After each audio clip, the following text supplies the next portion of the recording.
If you came just a little bit late, just so you know, we just had an open discussion, and now we're starting with the class about investing. My style of presenting is actually taking questions while I speak, so feel free to bring those questions while I speak. You don't have to wait to the end. With that said, I will say that every once in a while I do see questions like we talked about entities, or some other question that I know it's a lengthy answer, or it's something that I'm just about to get to. So I'll just say, let's wait for a few minutes, or hold your question to the end. I'll take it to the I'll take it at the end, because it's just I don't want to go too much off course. Okay, very good. Any volunteers to read the disclaimer? None? You can skip it. Skip. Okay, I just want to say this. To sum it up very quickly, my request, forget about the disclaimer for a second, my request for you is really practice safe investing. Vet the information that is given to you by professionals, double check yourself, only to protect yourself. That's really the gist of it, as much as I can, I can say or want to think for you. 7 years ago, in 2012, I met with one of my investors, sitting in Cupertino, having a meeting. He sits down with his wife, and he sits down, and the first words after the small talk come out of his mouth is the following: "Danny, in 10 years, I'm dead." I said, "What?" He says, "Listen, I'm 38 at the time. My wife is 37, okay? And in Silicon Valley, in 10 years, when we get to be 50, should one of us lose our job, we're dead. We're not gonna get another job here, okay?" And he says, that scares the heck out of me. And I wanna be able to establish a plan that in 10 years from now, I have another income coming into our household, that it's replacing one of us. So that means in 10 years, I need to have 3 salaries, even if 2 people are working, okay? And I know real estate is the answer, but I just don't know how to go about it, okay? Good. And in a way, we're gonna try and answer that question, or how we go about it, tonight. What I'm gonna do is I'm gonna start with talking about from the big picture on U.S. real estate, why I love the U.S. real estate or features, using the Silicon Valley jargon. Feature is probably the right term. Then how do we, what's so special about it? How to choose a market, it's already came up in the question, we're gonna talk about that as well. How to choose a property, what's the purchase process, kind of things about getting ready, some tips, suggestions, and a little bit more content. I'm probably going to talk just a tiny bit on flips, because I don't have a lot of time, so I'm just going to mention it. If we have more questions regarding flips at the Q&A afterwards, I'll be happy to talk about flips as well. Okay? So let me introduce myself. I'm Danny Ben-Or. I'm married. I have a 1-year-old boy, sorry, a 5.5-year-old boy. Those are, he's my love of my life, no doubt. I've been investing in U.S. real estate since 2002. Now, let me tell you a little bit, like a short story how I got started with this. So here I am. I'm in 1998, halfway through getting my engineering degree in Israel, okay? And 2 things happened halfway through my engineering degree.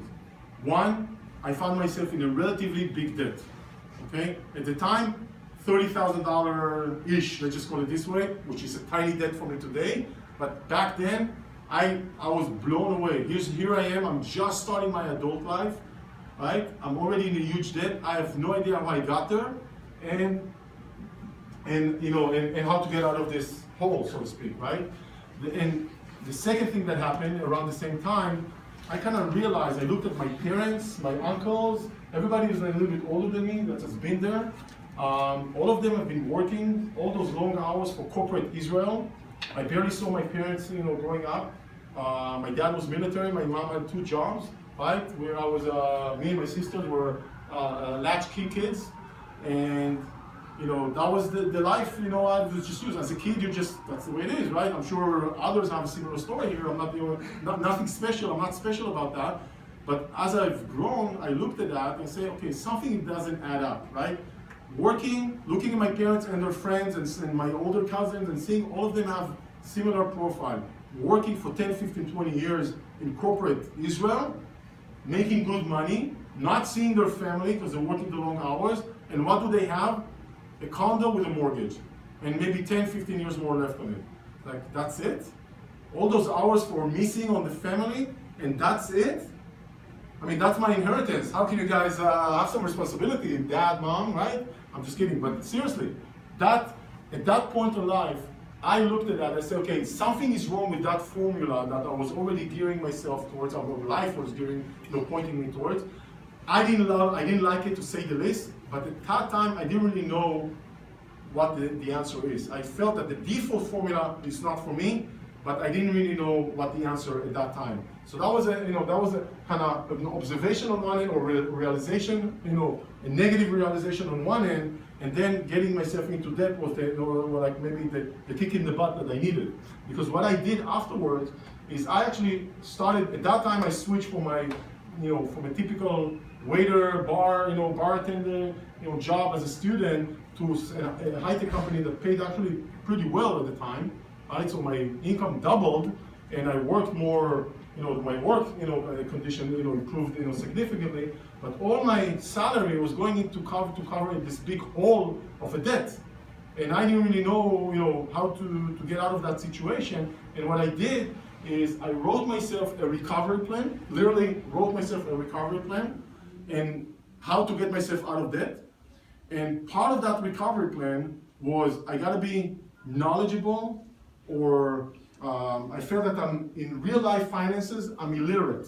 I knew nothing about pension, and knew nothing about different insurance and financial planning, all of those things. Not that I'm an expert today, but back then I knew absolutely nothing, and I was already getting some of those perks and benefits from my employer, but had no idea what they really mean. So I told myself, number one, you gotta be knowledgeable about real life finances. I'm not even talking about investing at that time. And the second thing, every dollar or shekel over there that you spend, you got to know why you're spending it, and can you spend it better or wiser. Okay, that was parts of my plan. It took me about 2 years while still being a student and working for this company to get myself completely out of debt and save a little bit. And at that point, I started using the little that I have saved towards investing. For some reason, I just automatically went to stocks and options. I don't know why. I don't even remember why. It just seems the natural way, to go. I started investing, using a money manager in stocks and options, higher risk type of, financial vehicles. And actually, I was very disappointed, not from the returns, but more from the risk that I'm taking on options and the returns that I'm getting. I didn't like that at all.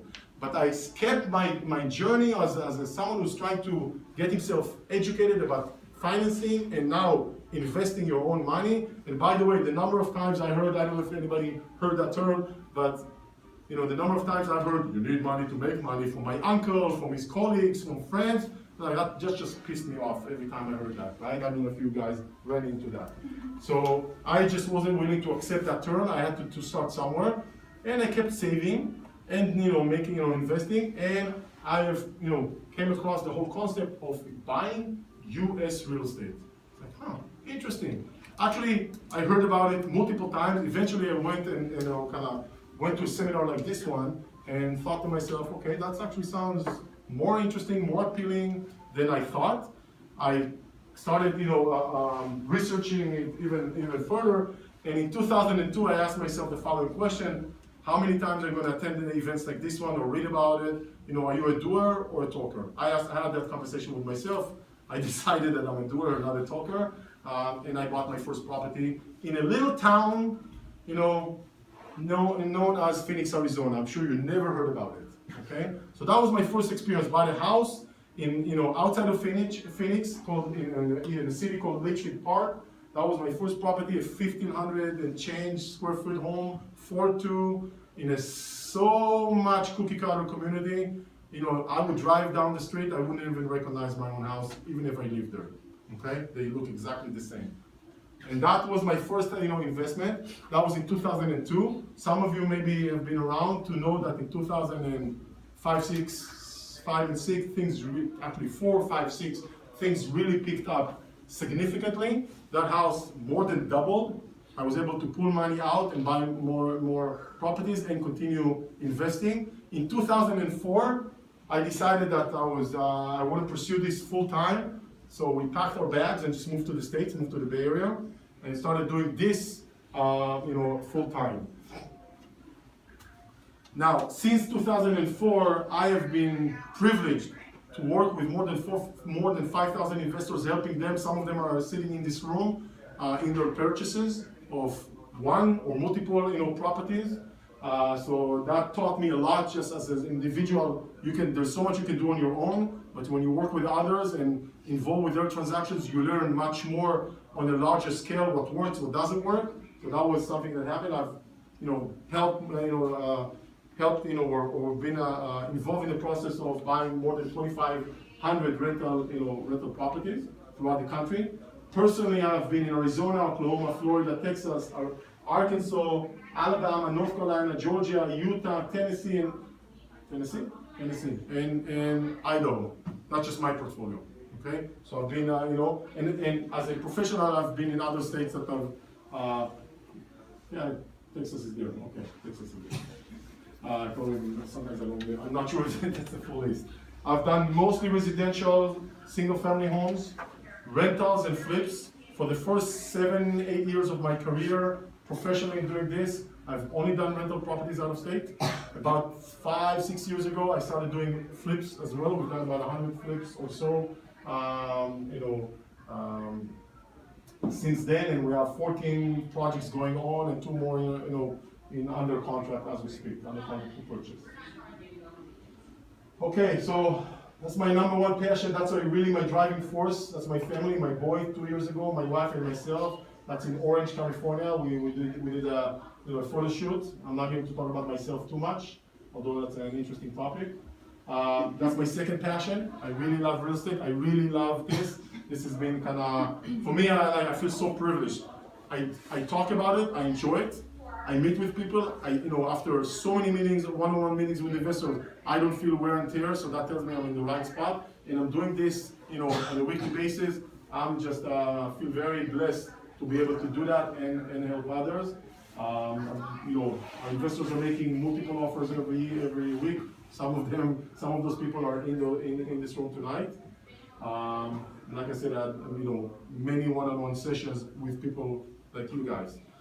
Now, here's what I wish for you before we dive in. I really wish that everybody in this room will be in this situation or a similar one, where they have multiple rental properties that they own, and eventually all of them getting to be paid off free and clear, and then generating cash flow into your life, right? That's just to illustrate the point. They don't have to be in the same city or the same area, just to illustrate the point of multiple rental properties. I think it will empower your life financially very well. One of the challenges people have with this is that it takes time to build it. Like I have one guy who works for Google, and I don't know if the Googles here know him, who in July of 2014 sat in this room, this specifically room, and told me by the end, listen, I've been held back of doing this because I was missing the structure, the process, the system, the support. Now I feel that I found it with you. Between July of 2014 and January of 2015, he bought 9 houses, okay? This guy was fast. I mean, I was shocked to see how fast he was, but he told me, I'm ready. I hear it a lot. I haven't seen too many people do it. 9 houses in, 7-8 months or 9 months. He's an exception. Usually people buy 1, and then another one, and then another one. Most of my investors are like that, maybe 2. And it takes all of a sudden 3, 4, 5 years until you actually accumulate the portfolio, and then you find ways to speed it up a little bit, and it takes time. That's how most people work, either for financial reason or comfort reason.